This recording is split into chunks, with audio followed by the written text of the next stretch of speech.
नमस्कार प्रिय विद्यार्थियों, आप सभी का स्वागत है आपके अपने YouTube channel Shukla study point में। मैं शिवम शुक्ला आप सभी दोस्तों का हार्दिक स्वागत करता हूं। आज के वीडियो के माध्यम से हम लोग चर्चा करेंगे हिंदी साहित्य के बारे में। हिंदी साहित्य जब आप बीए थर्ड सेमेस्टर में पहुंचते हैं, चाहे मेजर सब्जेक्ट में हो आपने लिया हिंदी, चाहे माइनर सब्जेक्ट में, तो थर्ड सेमेस्टर मेजर माइनर दोनों का पेपर होगा। अगर आपका हिंदी सब्जेक्ट है, चाहे बीएससी में है, बीकॉम में है, बीए में है, किसी में भी है, हिंदी आपको पढ़ना है तो हिंदी गद्य पढ़ना होता है। आप किसी भी यूनिवर्सिटी के किसी भी कॉलेज में हो, मेजर माइनर किसी में भी हो, हिंदी गद्य पढ़ना होता है। हिंदी गद्य में जैसे कहानी, एकांकी, नाटक, निबंध, रिपोर्टाज, डायरी, संस्मरण, यही सब आपको देखना होता है।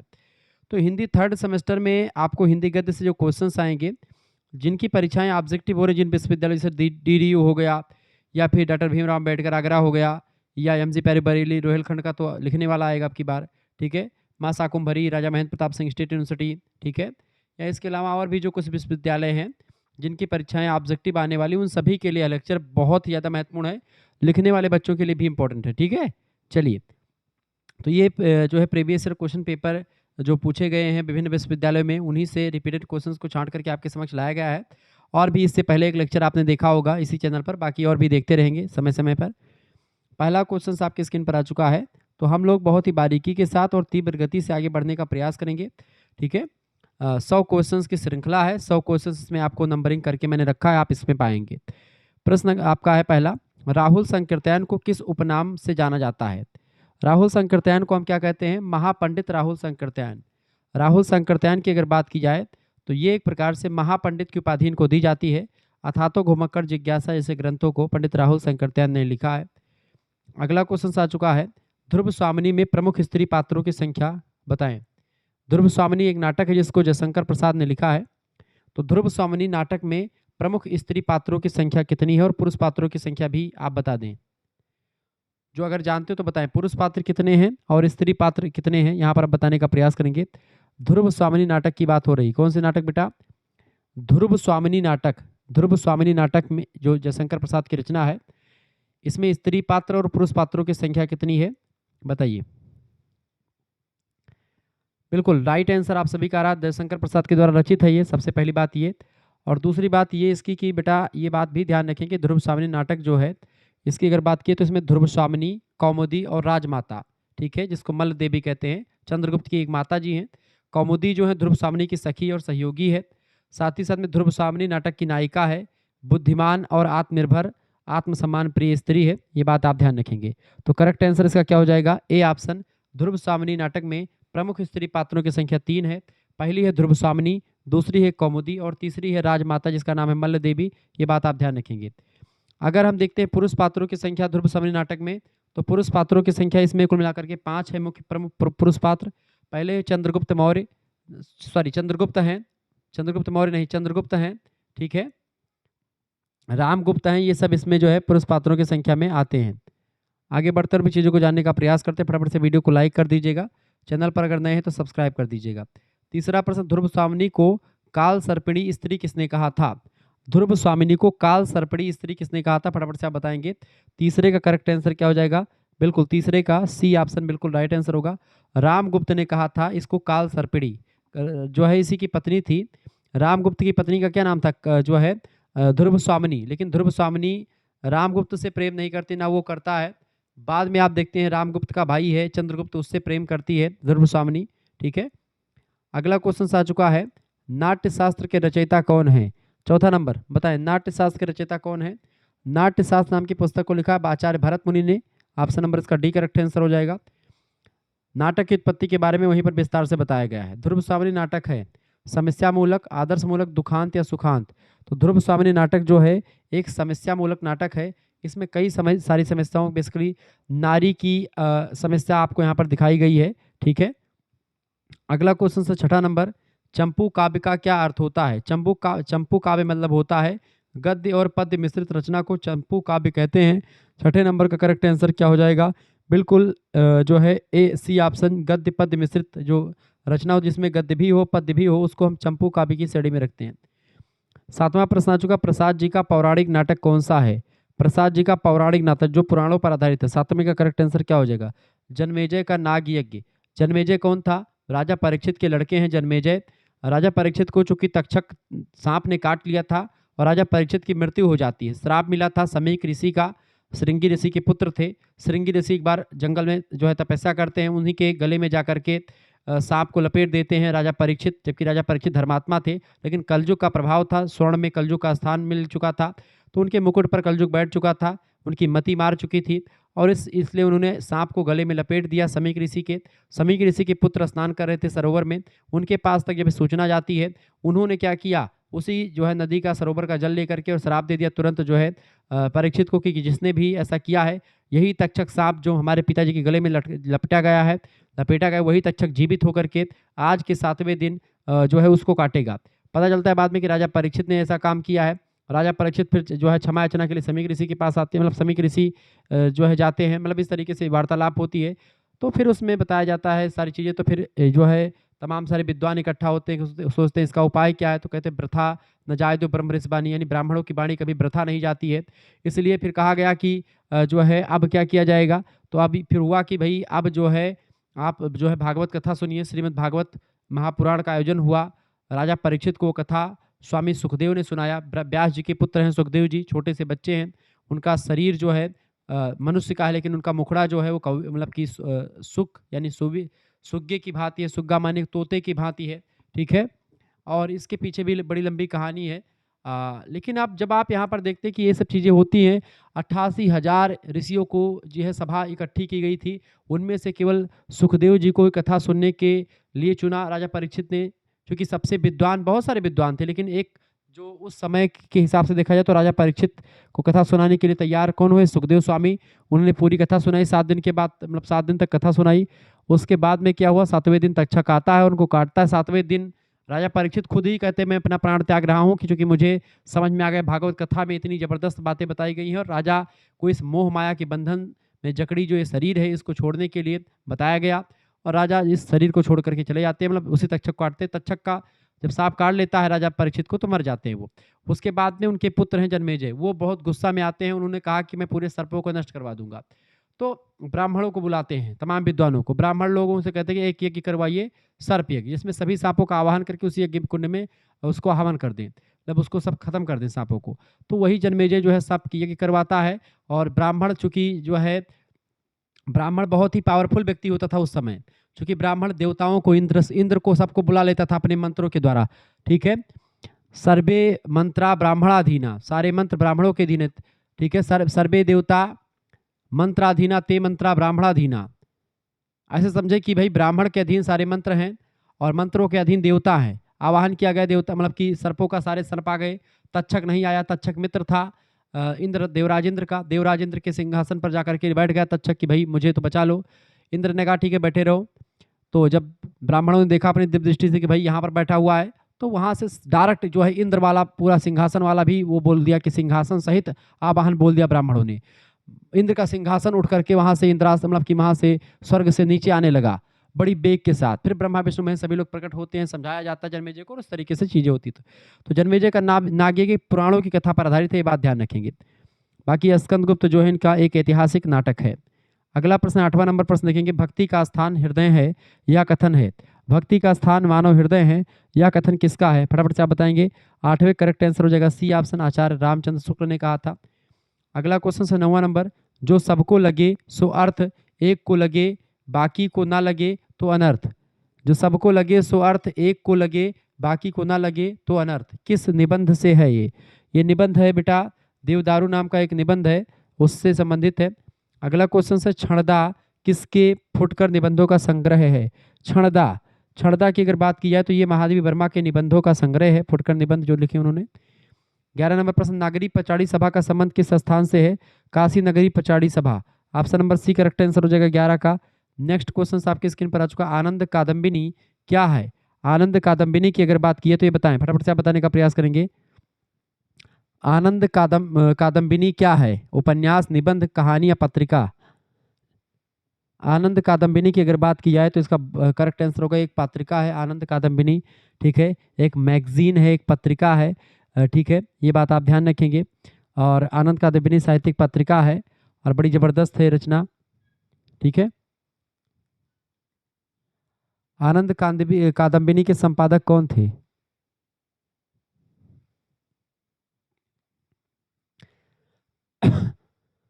पत्रिका इसके जो है संपादक कौन है, फटाफट से आप बताने का प्रयास करेंगे। सभी लोग बताने का प्रयास करेंगे। आनंद कादम्बिनी।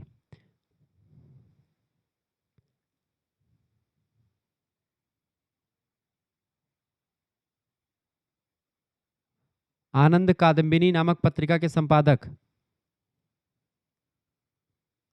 बताएं। बिल्कुल राइट आंसर आपका बद्रीनाथ चौधरी प्रेमगंज जो हैं ये सब पत्रिका के संपादक थे। 1881 में इस पत्रिका का जो है क्या हुआ था बेटा, जो है मिर्जापुर से इसकी शुरुआत हुई थी प्रकाशित होना। ठीक है, अगला क्वेश्चन से आपका 13 नंबर, गेहूं बनाम गुलाब किसकी रचना है? राम वृक्ष बेनीपुरी की रचना है। ऑप्शन नंबर इसका ए करेक्ट आंसर होगा। 14 नंबर प्रश्न है, मेरी असफलताएं कैसा निबंध संग्रह है? मेरी असफलताएं एक आत्मकथात्मक एक निबंध संग्रह है। मेरी असफलताएं किसका निबंध संग्रह है? मेरी असफलताएं ये आत्मकथात्मक रचना है, किसका निबंध संग्रह है? फटाफट से आप बताने का प्रयास करेंगे। मेरी असफलताएं बाबू गुलाब राय के द्वारा लिखी गई एक आत्मकथा है, ये बात आप ध्यान रखेंगे। हास्य विनोद के पुट के साथ लिखी गई रचना है ये। अगला क्वेश्चन आ चुका है, कौमुदी महोत्सव की अलका। कौमुदी महोत्सव नाम की एकांकी है, इसके लेखक कौन है? और उसमें जो अलका है वो क्या है? कौमुदी महोत्सव की अगर बात की है तो इसके लेखक राम कुमार वर्मा जी हैं और इसकी कथा वस्तु मगध के राजकुमार कल्याण वर्मन के जीवन पर आधारित है। उसमें उसके दत्तक भाई चंद्रसेन द्वारा विश्वासघात करके छवियों के साथ मिलकर के मगध पर हमला किया जाता है। यह एक एकांकी चंद्रगुप्त मौर्य के समय को चित्रित करती है और नंद राज्य के राजा के पराजित होने के बाद चंद्रगुप्त मौर्य के द्वारा स्थापित साम्राज्य की स्थापना का प्रसंग बताती है।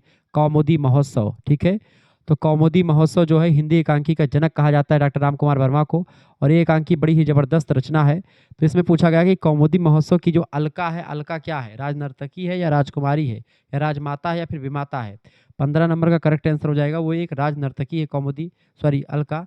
अगला क्वेश्चन आपके स्क्रीन पर आ चुका, फटाफट से आप देखेंगे। 16 नंबर प्रश्न है, आजकल के शिक्षित लोग भूत में विश्वास नहीं करते, वे भूत को मन का वहम मानते हैं, पर गांव में भूत लगते मैंने देखा है। ऐसा किसने कहा था भूत के बारे में? 16 नंबर करेक्ट आंसर क्या हो जाएगा? बिल्कुल ए ऑप्शन, हजारी प्रसाद द्विवेदी जी ने कहा था कि गांव में लोगों को भूत लगते हैं। अगला प्रश्न है, कुमार संभव नामक एकांकी में किस कवि का उल्लेख किया गया है? 17 नंबर करेक्ट आंसर क्या हो जाएगा? ए ऑप्शन, कुमार संभव नामक एकांकी जो है कालिदास की कवि का उल्लेख करती है। कालिदास के बारे में एक मिनट, कुमार संभव नामक एकांकी किसने लिखा? कालिदास की। कुमार संभवम रचना किसकी है? कालिदास की रचना ही है। कुमार संभव एकांकी में कालिदास का उल्लेख किया गया और कालिदास कुमार संभवम में कार्तिकेय भगवान के बारे में बताया गई रचना। ठीक है, कार्तिकेय भगवान, भगवान शंकर के पुत्र हैं कार्तिकेय, उन्हीं की उत्पत्ति से रिलेटेड है कुमार संभवम, उसको लिखा है। अगला प्रश्न, राजनाथ और मोहन किस एकांकी के पात्र हैं? इसका करेक्ट आंसर हो जाएगा सी ऑप्शन, एक दिन नाम की एकांकी उसके पात्र हैं, ये बात आप ध्यान रखेंगे। क्लियर। अगला क्वेश्चन आ चुका 19 नंबर, वह लोभ धन्य है जिससे किसी के लोभ का विरोध नहीं और लोभ की जो वस्तु अपने सब लोभियों को एक दूसरे का लोभी बनाए रहती है वह भी परम पूज्य है। किसने लिखा था? इस कथन को किसने लिखा था? इंपॉर्टेंट उतना है नहीं, लेकिन आप जान लीजिए इसका करेक्ट आंसर हो जाएगा सी ऑप्शन, रामचंद्र शुक्ल की रचना है। लोभ और प्रीति नामक निबंध में लिखा गया होगा। अगला क्वेश्चन, निम्न में से कौन सी रचना कुबेरनाथ राय की नहीं है? कुबेरनाथ राय की रचना कौन सी नहीं? 20 नंबर करेक्ट आंसर हो जाएगा सी ऑप्शन, अशोक के फूल। हजारी प्रसाद द्विवेदी की रचना, ये इनकी रचना नहीं। बाकी प्रिया नीलकंठी के लेखक कौन है? कुबेरनाथ राय, रस आखेटक, गंधमादन, ये सब रचनाएं कुबेरनाथ राय की, ध्यान रखेंगे, रट डालिएगा इस प्रश्न को। अशोक के फूल हजारी प्रसाद द्विवेदी की रचना है। अगला क्वेश्चन, निम्न में से कौन छायावादोत्तर निबंधकार नहीं? छायावादोत्तर माने छायावाद के बाद वाली। 21 नंबर का करेक्ट आंसर क्या हो जाएगा? बिल्कुल राइट आंसर है आपका। देखिए महावीर प्रसाद द्विवेदी छायावाद के बाद के कवि नहीं, मतलब लेखक नहीं, बल्कि पहले के हैं, क्योंकि महावीर प्रसाद द्विवेदी द्विवेदी युग के कवि हैं। 1918 मतलब 1900 से लेकर 1918-20 तक का समयकाल महावीर प्रसाद द्विवेदी का समयकाल रहा। नलिन बिरचंद शर्मा, अमित राय, प्रभाकर माचवे, ये सारे छायावाद के बाद के निबंधकार हैं। 22 नंबर प्रश्न, यौवन तेरी चंचल छाया ध्रुव स्वामिनी के किस अंक में सम्मिलित है? यौवन तेरी चंचल छाया, करेक्ट आंसर क्या हो जाएगा? बी ऑप्शन, द्वितीय अंक में ये जो है चीजें संकलित है, बी ऑप्शन। ध्रुव स्वामिनी नाटक का नायक कौन है? इस नाटक का नायक है चंद्रगुप्त, ऑप्शन नंबर इसका बी करेक्ट आंसर होगा 23 का। अगला क्वेश्चन आ चुका है, प्रसाद जी का देहावसान कब हुआ था? जयशंकर प्रसाद जी का देहावसान कब हुआ था बेटा?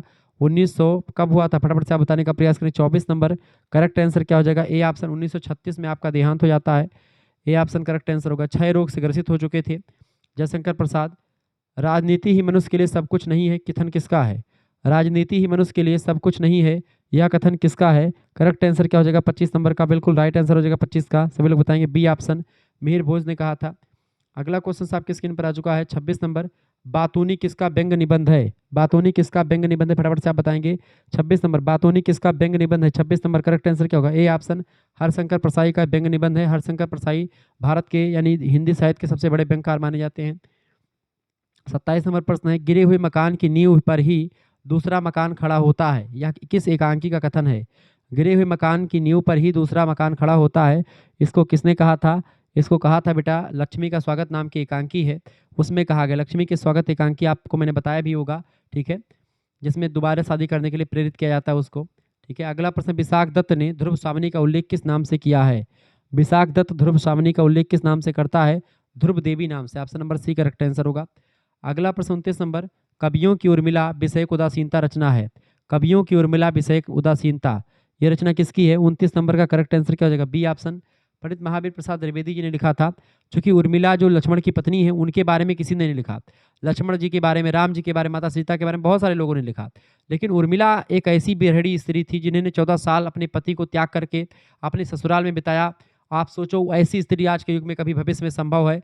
नहीं हो पाएगी। कोई स्त्री 14 साल तक किसी भी पति का वेट नहीं कर सकती है, और वो उर्मिला ने कर करके दिखाया।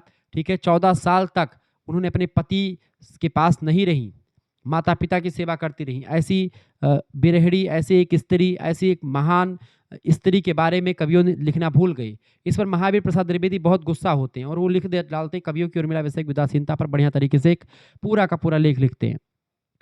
अगला क्वेश्चन से 30 नंबर, आंगन का पंछी और बंजारा मन की, आंगन का पंछी किसकी रचना है? 30 नंबर, आंगन का पंछी किसकी रचना है?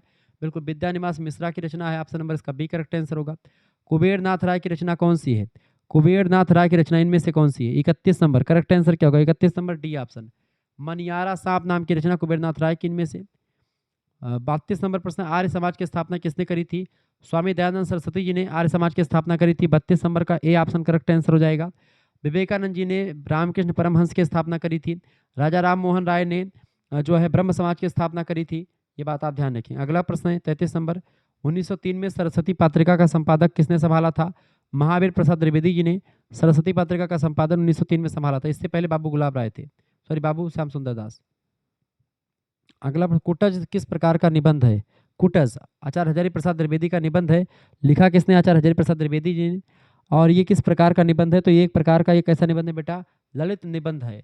ललित निबंधकार कौन कहे जाते हैं? वो कहे जाते हैं अपने हजारी प्रसाद द्विवेदी। अगला प्रश्न 35 नंबर, प्रताप नारायण मिश्र किस युग के निबंधकार हैं? पंडित प्रताप नारायण मिश्रा जी, बताएं। पंडित प्रताप नारायण मिश्रा जी की अगर बात की जाए तो वो जो हैं भारतीय हिंदू युग के ही निबंधकार हैं। ऑप्शन नंबर इसका ए करेक्ट आंसर होगा। हिंदी गद्य साहित्य का किसकी रचना है? हिंदी गद्य का साहित्य किसकी रचना है? हिंदी गद्य का साहित्य किसने लिखा है?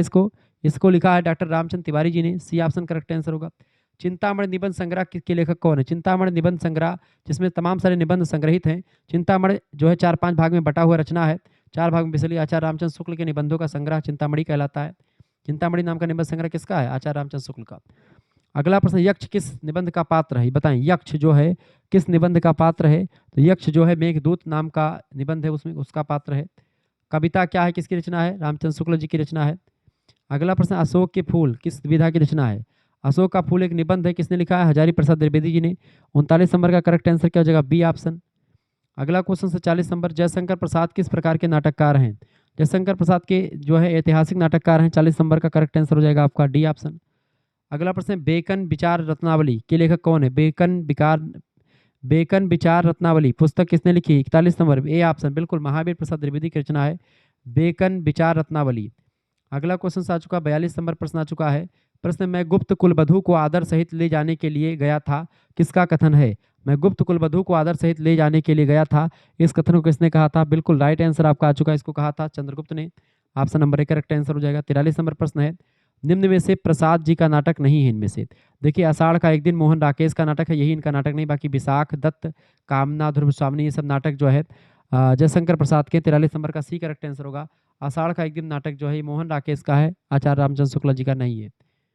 अगला क्वेश्चन आ चुका, ध्रुव स्वामिनी में कितने अंक हैं? बताएं, ध्रुव स्वामिनी नाटक में कितने अंक हैं? फटाफट से आप बताएंगे।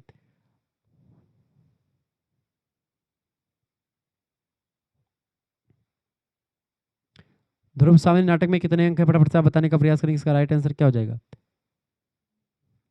ध्रुव स्वामिनी नाटक में कितने अंक है बेटा? ध्रुव स्वामिनी नाटक में कितने अंक हैं? ध्रुव स्वामिनी नाटक, ध्रुव स्वामिनी नाटक में कितने अंक हैं? बिल्कुल राइट आंसर आप सभी का आ रहा है 44 का। बिल्कुल बी ऑप्शन इसका करेक्ट आंसर हो जाएगा। ध्रुव स्वामिनी नाटक में कितने अंक है बेटा? ध्रुव स्वामिनी नाटक में कुल मिलाकर के 3 अंक में बटा हुआ है। जयशंकर प्रसाद ने इस रचना को लिखा है, ठीक है, ये बात आप ध्यान रखेंगे। इसमें 3 स्त्री पात्र हैं प्रमुख रूप से अगर देखा जाए तो, ठीक है। मिहिर भोज, चंद्रगुप्त, ध्रुव स्वामिनी, रामगुप्त, ये सब जो है इसमें शिखर स्वामी, सकराज, मंदाकिनी, कोमा, मिहिर भोज, मिहिर देव, ये सब इसमें शामिल हैं। अगला प्रश्न 45 नंबर, निम्नलिखित में से कौन सा ध्रुव स्वामिनी का नहीं है? देखें, कोमा, शिखर स्वामी और मिहिर भोज, मिहिर देव, ये सब ध्रुव स्वामी नाटक के पात्र हैं, जबकि चाणक्य इसके पात्र नहीं। ऑप्शन नंबर इसका डी करेक्ट आंसर हो जाएगा। अगला प्रश्न 46 नंबर है, इस राष्ट्र यज्ञ में रानी की बलि होगी ही, किसने कहा था? इस राष्ट्र यज्ञ में रानी की बलि होगी ही, यह कथन किसका है? ध्रुव स्वामिनी ने कहा था स्वयं। आगे देखते हैं। ये सब अगर आपको पीडीएफ प्राप्त करना है, हमारे कोर्स में ज्वाइन होना, तो एसएमएस कर दीजिए 91 61 93 60 62 पर एसएमएस कर दीजिएगा। आपको प्रैक्टिस सेट मिल जाएगा कई सारा, ठीक है। अपना नाम, अपनी यूनिवर्सिटी का नाम, अपने सब्जेक्ट के नेम और आप किस सेमेस्टर में लिख करके भेज दीजिएगा, 3rd सेमेस्टर। जैसे आप एसएमएस करेंगे व्हाट्सएप पर इस नंबर पर, तैसे ही आपके पास एक क्यूआर कोड भेजा जाएगा। उसी क्यूआर कोड पर आपको 100 रुपये फीस जमा करनी होगी। किसी दूसरे से भी आप फीस जमा करवा सकते हैं, ठीक है, किसी दूसरे से भी आप फीस जमा करवा सकते हैं, ये बात आप ध्यान रखेंगे। और आपको जोड़ दिया जाएगा हिंदी, ज्योग्राफी, पॉलिटी, संस्कृत, अंग्रेजी, ऐसे शिक्षा शास्त्र, समाज शास्त्र, एंशिएंट हिस्ट्री, ठीक है, हिस्ट्री, तमाम प्रकार के सब्जेक्ट की तैयारी आपकी हो जाएगी। तमाम प्रकार के सब्जेक्ट को बहुत अच्छे तरीके से आपको समझाया जाएगा। मात्र 100 रुपये फीस में सभी सब्जेक्ट का नोट्स, पीडीएफ नोट्स, अति लघुत्तरीय, लघुत्तरीय, दीर्घोत्तरीय टाइप के क्वेश्चन आंसर, पिछले साल के क्वेश्चन पेपर, सब कुछ आपको मिलेंगे मात्र और मात्र 100 रुपये फीस में। जिन बच्चों को जुड़ना है तुरंत एसएमएस कीजिए व्हाट्सएप पर इस नंबर पर और तुरंत जुड़ जाएं। अगला क्वेश्चन, तो इन सभी का आंसर जो मिलेगा ऑब्जेक्टिव वालों का, उसका को करिकुलर का भी मिलेगा, मेजर का मिलेगा, माइनर का मिलेगा, सबका मिलेगा, विथ आंसर मिलेगा, यानी आंसर की भी साथ में रहेगी। अगला पर सितारे हिंद, सितारे हिंद किस लेखक का उपनाम है? राजा शिव प्रसाद सितारे हिंद। ऑप्शन नंबर इसका डी करेक्ट आंसर होगा। 47 नंबर का डी ऑप्शन लगा दीजिएगा। अगला क्वेश्चन आपकी स्क्रीन पर आ चुका है। 48 नंबर क्वेश्चन देखेंगे, दीपदान किसकी रचना है? दीपदान जो है, दीपदान एकांकी है, किसकी रचना है? 48 नंबर करेक्ट आंसर क्या होगा? बहुत बढ़िया, बहुत बढ़िया, राम कुमार वर्मा की रचना है दीपदान एकांकी, ठीक है। दीपदान एकांकी के लेखक कौन है बेटा? दीपदान एकांकी के लेखक कौन है? फटाफट से आप बताने का प्रयास करेंगे, सभी लोग बताने का प्रयास करेंगे, बताइए, सभी लोग बताने का प्रयास करेंगे। इसका राइट आंसर क्या हो जाएगा?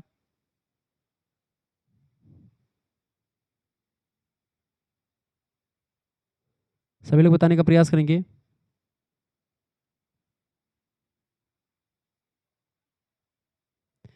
वीडियो को शेयर कर दीजिएगा और लाइक भी कर दीजिएगा। चलिए अगला क्वेश्चन आपका आ चुका है, दीपदान एकांकी की रचना किसने करी? राम कुमार वर्मा ने करी है। 49 नंबर प्रश्न, भारत दुर्दशा के लेखक कौन है? भारत दुर्दशा, भारतेंदु हरिश्चंद्र जी ने लिखा था भारत दुर्दशा, ठीक है, नाम की एक रचना। Option number C correct answer होगा। अगला प्रश्न, कोमा किसकी प्रेयसी है? बताएं, कोमा किसकी प्रेयसी है? 50 नंबर करेक्ट आंसर क्या हो जाएगा? कोमा जो है वो सकराज की प्रेयसी है। ऑप्शन नंबर इसका ए करेक्ट आंसर हो। कोमा किसकी प्रेयसी है? सकराज की प्रेयसी है, ये बात आप ध्यान रखेंगे, ठीक है। किसकी जो है प्रेयसी है? सकराज की प्रेयसी है, ये बात आप ध्यान रखेंगे। ओके, आगे बढ़ते और भी चीज़ों को जानने का प्रयास करते हैं। चलें आगे बढ़ते हैं और भी चीज़ों को जानने का प्रयास करते हैं। अगला प्रश्न 51 नंबर, जीवन विश्व की संपत्ति है, यह कथन किसका है? जीवन विश्व की संपत्ति है, कथन किसका है? फटाफट से आप बताने का प्रयास करेंगे। 51 नंबर का करेक्ट आंसर क्या हो जाएगा? 51 नंबर राइट आंसर कौन बताएगा भाई? फटाफट से आप बताने का प्रयास करेंगे। 51 नंबर का करेक्ट आंसर, बिल्कुल राइट आंसर आप सभी का आ रहा है ए ऑप्शन, चंद्रगुप्त। जीवन विश्व की संपत्ति चंद्रगुप्त का कथन है। अगला प्रश्न 52 नंबर, यौवन तेरी चंचल छाया किस मतलब गीत गाया, किसने गाया था? यौवन तेरी चंचल छाया, यह गीत किसने गाया था? बिल्कुल राइट आंसर हो जाएगा बी ऑप्शन, इसको गाया था कोमा ने, ठीक है। 52 नंबर का करेक्ट आंसर क्या हो जाएगा बेटा? 52 नंबर का करेक्ट आंसर हो जाएगा बी ऑप्शन। 53 नंबर प्रश्न, जयशंकर प्रसाद का जन्म उत्तर प्रदेश के किस जनपद में हुआ था? तो उत्तर प्रदेश के वाराणसी जनपद में हुआ था, या उज्जैन या अयोध्या या मथुरा, कहाँ पर हुआ था? तो जयशंकर प्रसाद का जन्म जो है कहाँ पर हुआ था बेटा? 53 नंबर बिल्कुल वाराणसी में हुआ था, ए ऑप्शन करेक्ट आंसर होगा। 54 नंबर प्रश्न, ध्रुव स्वामिनी की रचना किस सन में हुई थी? ध्रुव स्वामिनी की रचना किस सन में हुई थी? 54 नंबर करेक्ट आंसर सी ऑप्शन होगा, 1933 में हुई थी। अगला प्रश्न, ठेले पर हिमालय किसकी रचना है? धर्मवीर भारती की रचना है। सी का ऑप्शन करेक्ट आंसर हो जाएगा, धर्मवीर भारती की रचना है ठेले पर हिमालय। अगला क्वेश्चन आप देखेंगे 56 नंबर प्रश्न, श्रृंखला की कड़ियाँ किसने लिखी है? श्रृंखला की कड़ियाँ किसकी रचना है? महादेवी वर्मा की रचना श्रृंखला की कड़ियाँ, डी ऑप्शन करेक्ट आंसर होगा। 57 नंबर क्वेश्चन आप देखेंगे, अथातो घुमक्कड़ जिज्ञासा किसकी रचना है? महापंडित राहुल शंकरत्यान की रचना है, ए ऑप्शन करेक्ट आंसर होगा। अथातो घुमक्कड़ जिज्ञासा किसकी रचना है? पंडित राहुल शंकरत्यान की, ए ऑप्शन करेक्ट आंसर होगा। ये सारे प्रश्न परीक्षा में पूछे जा सकते हैं। 58 नंबर क्वेश्चन आपकी स्क्रीन पर आ चुका है, फटाफट से आप देखने का प्रयास करेंगे। 58 नंबर प्रश्न है, मेरा जन्म तुलसीदास की मृत्यु पर मेरा जन्म तुलसीदास की भूमि पर हुआ है, यह कथन किस निबंधकार का है? 58 नंबर करेक्ट आंसर क्या हो जाएगा? कौन बताएगा? बिल्कुल ए ऑप्शन राइट आंसर होगा। A option doctor Vidyaniwas Mishra ji का कथन है कि मेरा जन्म तुलसीदास की भूमि पर हुआ है। अगला क्वेश्चन 59 नंबर प्रश्न आ चुका है, नंद दुलारे वाजपेयी किस विधा के लेखक हैं? आचार्य नंद दुलारे वाजपेयी किस विधा के लेखक हैं? बिल्कुल समीक्षा विधा के लेखक हैं, ऑप्शन नंबर इसका बी करेक्ट आंसर हो जाएगा। समीक्षा विधा के लेखक हैं जो है आचार्य नंद दुलारे वाजपेयी। अगला क्वेश्चन आपकी स्क्रीन पर आ चुका है, 60 नंबर प्रश्न आ चुका है, निरंजन किस एकांकी का पात्र है? निरंजन किस एकांकी का पात्र है बताएं? निरंजन जो है किस एकांकी का पात्र है? निरंजन जो है एक दिन एकांकी का पात्र है, ऑप्शन नंबर इसका ए राइट आंसर हो जाएगा। 61 नंबर प्रश्न आपसे बन सकता है, एकांकी में अनिवार्यतः संघर्ष की प्रधानता होती है, यह कथन किस विचारक का है? एकांकी में अनिवार्यतः संघर्ष की प्रधानता होती है, इस कथन को कहा था बेलिरा नाम का विद्वान है, विदेशी विद्वान है, उसने कहा था, ए ऑप्शन करेक्ट आंसर हो जाएगा। 62 नंबर क्वेश्चन आपकी स्क्रीन पर आ चुका है, फटाफट से आप देखने का प्रयास करेंगे। 62 नंबर क्वेश्चन आपकी स्क्रीन पर आ चुका है, फटाफट से आप देखने का प्रयास करेंगे। बहुत ही जबरदस्त रचना है। 62 नंबर प्रश्न, एकांकी एक अंक में समाप्त होने वाला नाटक है, यह कथन किसका है? एकांकी एक अंक में समाप्त होने वाला नाटक है, इस कथन को कहा था डॉक्टर नगेंद्र ने। डॉक्टर नगेंद्र का यह कथन बड़ा ही फेमस है, एकांकी एक अंक में समाप्त होने वाला नाटक है, यह कथन किसका है? डॉक्टर नगेंद्र का है। अगला क्वेश्चन से 63 नंबर, अंधकार एकांकी किसकी है? अंधकार एकांकी का लेखक कौन है? बिल्कुल राइट आंसर आपका सी ऑप्शन, राम कुमार वर्मा की रचना है अंधकार एकांकी। 63 नंबर का सी ऑप्शन जिन बच्चों ने लगा दिया उनका बिल्कुल राइट आंसर है। ठीक है, बहुत बहुत स्वागत है आप सभी का आपके अपने YouTube channel Shukla study point में। बहुत ही जबरदस्त तरीके से आप चीज़ों को देख पा रहे हैं। अगला प्रश्न है 64 नंबर, निम्न में से कौन सी एकांकी राम कुमार वर्मा की नहीं है? राम कुमार वर्मा की इनमें से कौन सी एकांकी नहीं है? बिल्कुल राइट आंसर आपका है, देखिए चारू मित्रा, रेशमी टाई, उत्सर्ग, ये सब एकांकियां राम कुमार वर्मा की ही हैं। धोखेबाज एकांकी इनकी नहीं है, ये ऑप्शन करेक्ट आंसर होगा। 65 नंबर प्रश्न, आंगन का पंछी में किस चिड़िया का उल्लेख किया गया है? आंगन का पंछी, इसमें जो है किस चिड़िया के बारे में बताएगा? आंगन में कौन सी पंछी रहती है? बिल्कुल गौरैया पंछी ही आंगन में रहती है, ये ऑप्शन उसी पंछी के बारे में बताया गया है, गौरैया के बारे में बताया गया। ऑप्शन नंबर इसका ए करेक्ट आंसर हो जाएगा। 66 नंबर क्वेश्चन आपकी स्क्रीन पर आ चुका है, फटाफट से आप देखने का प्रयास करेंगे।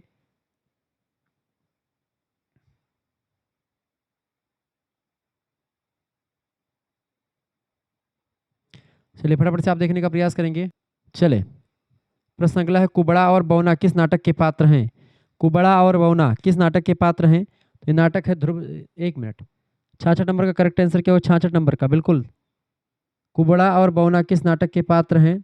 तो कुबड़ा और बौना जो ध्रुव स्वामी नाटक में ही आ जाते हैं, सी ऑप्शन बहुत नॉर्मल पात्र है।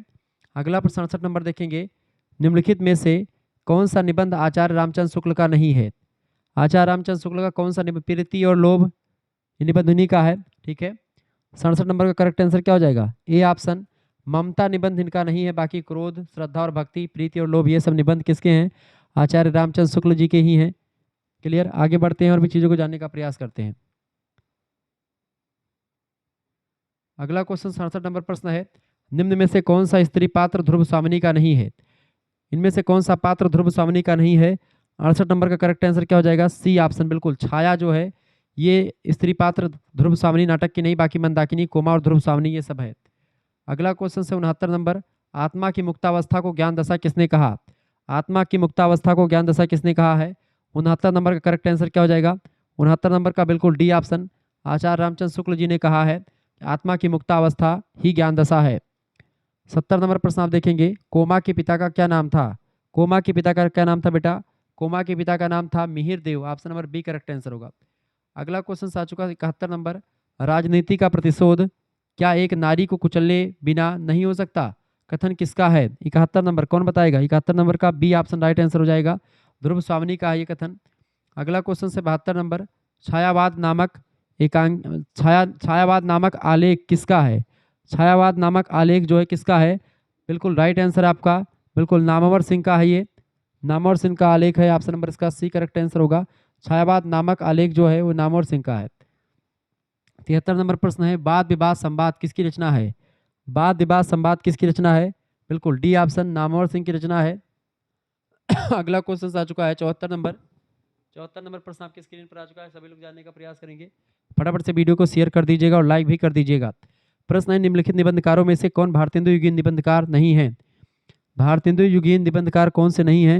बिल्कुल राइट आंसर आपका हो जाएगा विवेकी राय नहीं है, बाकी बद्रीनाथ चौधरी प्रेमगन, ठीक है। इसके अलावा श्रीनिवास दास राधाचरण गोस्वामी, ये सारे रचनाकार जो हैं ये भारतेंदु युग के हैं, जबकि विवेकी राय भारतेंदु युग के नहीं हैं। 75 नंबर प्रश्न है, साहित्य की प्राचीनतम रचना कौन सी है? साहित्य की प्राचीनतम रचना इनमें से कौन सी है? 75 नंबर का करेक्ट आंसर होगा नाटक। नाटक जो है ये साहित्य की प्राचीनतम रचना है, नाटक का प्रादुर्भाव सबसे पहले हुआ है, ठीक है। आप संस्कृत नाटकों की बात करेंगे तो आचार्य भरत मुनि ने सबसे पहले नाटक की उत्पत्ति बताया कि नाटक को पंचम वेद कहा, कि भाई चारों वेदों से कुछ कुछ लिया गया, साम वेद से गान को लिया गया, किसी से कुछ लिया गया, इस तरीके से पंचम वेद बना। अगला प्रश्न 76 नंबर, परीक्षा गुरु किसकी रचना है? परीक्षा गुरु लाला श्रीनिवास दास की रचना है, ठीक है। ऑप्शन नंबर इसका ए करेक्ट आंसर हो जाएगा। 76 नंबर का करेक्ट आंसर क्या होगा? 76 नंबर बिल्कुल राइट आंसर हो जाएगा 76 का ए ऑप्शन बिल्कुल राइट आंसर, लाला श्रीनिवास दास की रचना है। 77 नंबर प्रश्न आपकी स्क्रीन पर आ चुका, चंद्रकांता के लेखक कौन है? चंद्रकांता के लेखक कौन है? 77 नंबर, चंद्रकांता ये रचना किसने लिखी है? देवकी नंदन खत्री की लिखी हुई रचना है। ऑप्शन नंबर इसका करेक्ट आंसर क्या हो जाएगा? C option. अगला प्रश्न आ चुका है 78 नंबर, निम्नलिखित में से प्रश्न आ चुका है, निम्नलिखित शब्दों में से कौन सा शब्द काव्य से घनिष्ठ संबंध रखता है? काव्य से कौन सा शब्द जो है घनिष्ठ संबंध रखता है? बिल्कुल रस शब्द जो है काव्य का एकदम से प्राण होता है, ये बात आप ध्यान रखेंगे। रस शब्द काव्य का क्या होता है बेटा? रस शब्द काव्य का प्राण होता है। अगला क्वेश्चन से 79 नंबर प्रश्न आ चुका है, साहित्य में सबसे रमणीय विधा किसे माना जाता है? साहित्य की सबसे रमणीय विधा इनमें से कौन सी मानी जाती है? 79 नंबर का करेक्ट आंसर होगा बी ऑप्शन, नाटक जो है सबसे रमणीय विधा मानी जाती है साहित्य की, बी ऑप्शन राइट आंसर होगा। 80 नंबर प्रश्न है, आपकी पाठ्य पुस्तक एकांकी निकुंज में कुल कितनी एकांकियाँ संग्रहित हैं? तो ये थोड़ा सा क्वेश्चन छोड़ दीजिए अभी के लिए। अगला क्वेश्चन से 81 नंबर, निम्न में से उपेंद्रनाथ अस्क द्वारा रचित एकांकी कौन सी है? उपेंद्रनाथ अस्क के द्वारा रचित एकांकी है लक्ष्मी का स्वागत, ए ऑप्शन करेक्ट आंसर होगा। आषाढ़ का दिन एकांकी किसकी रचना है? आषाढ़ का एक दिन मोहन राकेश का नाटक है, ठीक है। आषाढ़ का एक दिन किसका नाटक है? मोहन राकेश का। 82 नंबर का करेक्ट आंसर क्या हो जाएगा? C option. अगला क्वेश्चन आपके स्क्रीन पर आ चुका है 83 नंबर प्रश्न आप देखेंगे। प्रश्न है, कौमुदी महोत्सव, कौमुदी महोत्सव किस प्रकार की एकांकी है? कौमुदी महोत्सव किस प्रकार की एकांकी, फटाफट से आप बताने का प्रयास करेंगे। कौमुदी महोत्सव किस प्रकार की एकांकी है? 93 करेक्ट आंसर क्या होगा? 93 नंबर राइट आंसर क्या हो जाएगा?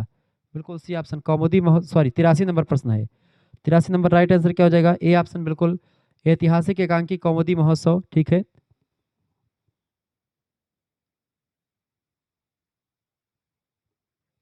अगला क्वेश्चन से 84 नंबर प्रश्न आ चुका है, सुरेंद्र और रोशन किस एकांकी के पात्र हैं? सुरेंद्र और रोशन ये लक्ष्मी का स्वागत एकांकी जो है उसी के पात्र हैं, डी ऑप्शन इसका करेक्ट आंसर हो जाएगा। सुरेंद्र रोशन किस एकांकी के पात्र हैं? तो ये लक्ष्मी के स्वागत एकांकी के पात्र हैं, 84 नंबर का डी ऑप्शन करेक्ट आंसर हो जाएगा। अगला प्रश्न आपका आ चुका है, निम्नलिखित में से कौन सी रचना एकांकी है? कौन सी रचना एकांकी है? एक घूंट एक एकांकी है, ठीक है। एक घूंट एकांकी जो है पहली एकांकी है जिसको लिखा है जयशंकर प्रसाद ने, सी ऑप्शन करेक्ट आंसर होगा। 85 नंबर का सी ऑप्शन 85 का करेक्ट आंसर हो जाएगा, ठीक है। एक घूंट एकांकी 1929 में लिखी गई पहली एकांकी है जयशंकर प्रसाद के द्वारा। तो हिंदी की पहली एकांकी कौन सी है? एक घूंट है ये, एक घूंट एकांकी ही हिंदी की पहली एकांकी की श्रेणी में आती है। अगला क्वेश्चन आपकी स्क्रीन पर आ चुका है, फटाफट से आप देखेंगे। प्रेम का नाम ना लो वह एक पीड़ा थी जो छूट गई, यह कथन किसका है? 86 नंबर करेक्ट आंसर क्या हो जाएगा? बी ऑप्शन, कोमा ने कहा था इस बात को। 87 नंबर क्वेश्चन आप देखेंगे, वीरता जब भागती है तो उसके पैरों से छल छल की धूल उड़ती है, यह कथन किसका है? वीरता जब भागती है तो उसके पैरों में छल छल छल छंद की धूल उड़ती है, यह कथन किस विद्वान, मतलब यह कथन है। 87 नंबर करेक्ट आंसर होगा ए ऑप्शन, मंदाकिनी का है। किस पात्र का, तो मंदाकिनी का पात्र का है ये कथन। 88 नंबर क्वेश्चन आपकी स्क्रीन पर आ चुका है, फटाफट से आप देखने का प्रयास करेंगे। रामगुप्त ने नीति शास्त्र का बृहस्पति किसे कहा है। रामगुप्त ने नीति शास्त्र का बृहस्पति किसे कहा है। 88 नंबर का करेक्ट आंसर क्या हो जाएगा, सी ऑप्शन बिल्कुल शिखर स्वामी को कहा है। अगला प्रश्न 89 नंबर, जयशंकर प्रसाद का जन्म कब हुआ था। जयशंकर प्रसाद का जन्म कब हुआ था। जयशंकर प्रसाद का जन्म हुआ था 1889 में। ऑप्शन नंबर एक करेक्ट आंसर हो जाएगा। सुघनी साहू परिवार में आपका जन्म हुआ था। निम्नलिखित में से किसका जन्म स्थान अगोना बस्ती है। अगोना बस्ती में रामचंद्र शुक्ल जी का जन्म हुआ था। ऑप्शन नंबर इसका डी करेक्ट आंसर हो जाएगा। बस्ती जिले के अगोना नाम के ग्राम में रामचंद्र शुक्ल जी का जन्म हुआ था। ऑप्शन नंबर इसका डी करेक्ट आंसर हो जाएगा। ठीक है, D option is right answer. D option इसका करेक्ट आंसर हो जाएगा। 90 नंबर करेक्ट आंसर क्या हो जाएगा, डी ऑप्शन। 91 नंबर प्रश्न है, किस विधा को गद्य की कसौटी माना गया है। गद्य की कसौटी किसको माना गया है, किस विधा को गद्य की कसौटी माना गया है, किसको भैया, निबंध को गद्य की कसौटी माना गया है। ऑप्शन नंबर करेक्ट आंसर क्या हो जाएगा, डी ऑप्शन। अगला क्वेश्चन देखेंगे, 92 नंबर प्रश्न है, निराला की साहित्य साधना। निराला की साहित्य साधना 92 नंबर किसकी रचना है। निराला की साहित्य साधना किसकी रचना है, 92 नंबर करेक्ट आंसर क्या होगा, बिल्कुल C option is right answer, Ramvilas Sharma. Nirala की साहित्य साधना नाम की रचना किसकी है। निराला की साहित्य साधना किसकी रचना है, रामविलास शर्मा की रचना है। सी ऑप्शन इसका राइट आंसर होगा। 93 नंबर प्रश्न आ चुका है, मोटे आदमियों। प्रश्न है, मोटे आदमियों तुम जरा सा दुबले हो जाते, अपने अंदेशे से ही सही तो न जाने कितनी ठठरियों पर मांस चढ़ जाते। यह निबंध किस पंक्ति का है। मोटे आदमी के लिए कहा गया कि मोटे आदमी अगर थोड़ा दुबले पतले हो जाते तो उनके जो हिस्से की चीज़ें हैं उससे पता नहीं कितने हाड़ मांस जो हैं, ठठरियाँ हैं, उन पे हाँस मार चढ़ जाते हैं, मतलब कि जो पतले लोग हैं मोटे हो जाते हैं दुबले। तो मोटे आदमी तुम जरा सा पतले हो जाओ, अपने अंदेशे से ही सही तो ना जाने कितनी ठठरियों पर मांस चढ़ जाता। ये कथन किस विद्वान का, बताने का प्रयास करेंगे। ये कथन है कि मतलब किस रचना का है, बताइए। इसका करेक्ट आंसर क्या हो जाएगा, 93 नंबर का बिल्कुल सी ऑप्शन, लोभ और प्रीति का है। अगला प्रश्न 94 नंबर, पदम सिंह शर्मा किस युग के निबंधकार हैं। पदम सिंह शर्मा जो है वो किस युग के निबंधकार हैं, वो द्विवेदी युग के निबंधकार हैं। ऑप्शन नंबर इसका बी करेक्ट आंसर हो जाएगा। ठीक है, आगे बढ़ते हैं। अगला क्वेश्चन आ चुका है आपकी स्क्रीन पर, 95 नंबर प्रश्न है, सभी लोग देखने का प्रयास करेंगे। वीडियो को लाइक भी कर दीजिएगा, चैनल पर अगर नए हैं तो सब्सक्राइब भी कर दीजिएगा। सभी दोस्तों से निवेदन है कि वीडियो को शेयर जरूर करें। 95 नंबर प्रश्न देखेंगे, अंधायुग नामक नाटक की रचना किसने की है। अंधायुग नाटक किसने लिखी है, मतलब किसकी मतलब कि ये नाटक की रचना कब हुई थी। अंधायुग 95 नंबर करेक्ट आंसर क्या हो जाएगा, ए ऑप्शन, 1954 में यह नाटक लिखा गया है। अगला प्रश्न 96 नंबर प्रश्न, मेरे राम का मुकुट भीग रहा है निबंध किसका है। मेरे राम का मुकुट भीग रहा है, ये विद्यानिवास मिश्रा जी का निबंध है। विद्यानिवास मिश्र जी का निबंध है, ये बात आप ध्यान, विद्यानिवास मिश्रा जी का निबंध है। मेरे राम का मुकुट भीग रहा है, सी ऑप्शन करेक्ट आंसर होगा। 97 नंबर प्रश्न आपकी स्क्रीन पर आ चुका है, विचार बीथी किस लेखक का निबंध संग्रह है। 97 नंबर बताएं, विचार बीथी, विचार बीथी किस लेखक का निबंध संग्रह है। 97 नंबर का ए ऑप्शन करेक्ट आंसर होगा, महावीर प्रसाद द्विवेदी का निबंध संग्रह है। अगला क्वेश्चन 98 नंबर क्वेश्चन आप देखेंगे, आचरण की सभ्यता के लेखक कौन है। आचरण की सभ्यता 98 नंबर, आचरण की सभ्यता के लेखक कौन है, सरदार पूर्ण सिंह। ऑप्शन नंबर इसका बी राइट आंसर होगा। 99 नंबर प्रश्न आ चुका है, कला और बूढ़ा चांद नामक रचना किसने लिखी है। कला और बूढ़ा चांद रचना के लेखक कौन है। 99 नंबर करेक्ट आंसर क्या हो जाएगा, सी ऑप्शन बिल्कुल राइट आंसर हो जाएगा। सी ऑप्शन बिल्कुल, पंत। कला और बूढ़ा चांद की रचना किसने लिखी है, पंत ने लिखी है। ऑप्शन नंबर इसका सी राइट आंसर हो जाएगा, पंत की रचना है कला और बूढ़ा चांद। ठीक है, अगला क्वेश्चन आपके स्क्रीन पर आ चुका 100 नंबर प्रश्न है, अंधेर नगरी किस विधा की रचना है। अंधेर नगरी को लिखा है भारतेंदु हरिश्चंद्र जी ने, किस विधा की रचना अंधेर नगरी, बिल्कुल नाटक विधा की रचना अंधेर नगरी। सी ऑप्शन बिल्कुल इसका राइट आंसर हो जाएगा। जिन बच्चों ने सी ऑप्शन लगा दिया उनका बिल्कुल राइट आंसर है। इस तरीके से आप लोगों ने 100 ऑब्जेक्टिव प्रश्नों को देखा। आपको बता दूं कि इसका जो है आपका आंसर की भी साथ में मिल जाएगा। तो ये सब प्रैक्टिस सेट अगर आपको पीडीएफ में प्राप्त करना है तो आप प्राप्त कर सकते हैं हमारे कोर्स से ज्वाइन होकर के। हमारे कोर्स से जुड़ने के लिए आप एसएमएस कीजिए 91 61 93 60 62, इस नंबर पर आपको व्हाट्सअप पर एसएमएस का ध्यान रखेंगे। व्हाट्सअप नंबर, इसी व्हाट्सअप नंबर पर आप एसएमएस कीजिएगा। आपको कोर्स ज्वाइन करना होगा तभी एसएमएस कीजिएगा, बिना मतलब के एसएमएस नहीं करना प्लीज़। अपना नाम, अपने यूनिवर्सिटी का नाम, अपने सब्जेक्ट के नेम और आपके सेमेस्टर में अपने सेमेस्टर का नाम लिख करके इस पर भेज दीजिएगा। मात्र 100 रुपये फीस आपकी लगेगी। आपके पास एक क्यूआर कोड यानी स्कैनर भेजा जाएगा, उसी क्यूआर कोड पर आपको 100 रुपये फीस जमा कर देनी है। उसके बाद में आपको व्हाट्सएप ग्रुप से जोड़ा जाएगा, वहीं पर आपको लाइव क्लास की link, PDF notes, model paper revision class, marathon class, पिछले साल के साल पेपर, सब कुछ आपको मिलेगा मात्र इसी 100 रुपये में। केवल एक सब्जेक्ट नहीं बल्कि सभी सब्जेक्ट का मिलेगा, ये बात आप ध्यान रखेंगे। सभी सब्जेक्ट का आपको यहाँ पर नोट्स मिलेगा, जियोग्राफी, पॉलिटी, हिंदी, संस्कृत सबका मिलेगा, पॉलिटिकल साइंस और सभी सब्जेक्ट का इसमें मिलने वाला है, ये बात आप ध्यान रखेंगे। क्लियर? मात्र 100 रुपये में एंशिएंट हिस्ट्री, हिंदी सबका मिलेगा 100 रुपये फीस में केवल, ठीक है। और प्रैक्टिस सेट में आपका आते लघुत्तरी, लघुत्तरी, दीर्घोत्तरी टाइप के क्वेश्चंस वाले भी लिखने वाले परीक्षा हो, चाहे जो है ऑब्जेक्टिव परीक्षा हो, दोनों टाइप की परीक्षा की तैयारी के लिए बेहतर जानकारी आपको मिलेगी। सब कुछ मिलता रहेगा मात्र 100 रुपये फीस में, ठीक है। तुरंत जुड़ जाएँ, देर बिल्कुल भी ना करें। और अगर आप चाहते हैं कि हम 4th सेमेस्टर का भी क्लास पूरा आपका ज्वाइन करें, तो उसके लिए भी व्यवस्था है। 4th सेमेस्टर की फीस भी 100 रुपये लगेगी, लेकिन अगर अभी आप जुड़ते हैं तो 200 रुपये आपके नहीं लग करके 150 रुपये में ही आपका 3rd और 4th सेमेस्टर का जो है पूरा जो है मिलेगा। मात्र 150 रुपये में 3rd सेमेस्टर की क्लास तो आपकी हो ही जाएगी, नोट्स मिल ही जाएँगे। बाकी 4th सेमेस्टर की पूरी लाइव क्लास शुरू से अंत तक आपको मिलेगी जब आप जुड़ेंगे तब, ठीक है। ये बात आप ध्यान रखेंगे। आगे बढ़ते हैं और भी चीज़ों को जानने का प्रयास करते हैं। फटाफट से वीडियो को लाइक कर दीजिएगा, चैनल पर अगर नए हैं तो सब्सक्राइब भी कर दीजिएगा। बहुत बहुत धन्यवाद, मिलते हैं फिर नेक्स्ट वीडियो में, तब तक के लिए जय हिंद, जय भारत। आप सभी का बहुत बहुत धन्यवाद। वीडियो को लाइक करें, चैनल पर नए हैं तो सब्सक्राइब जरूर करें।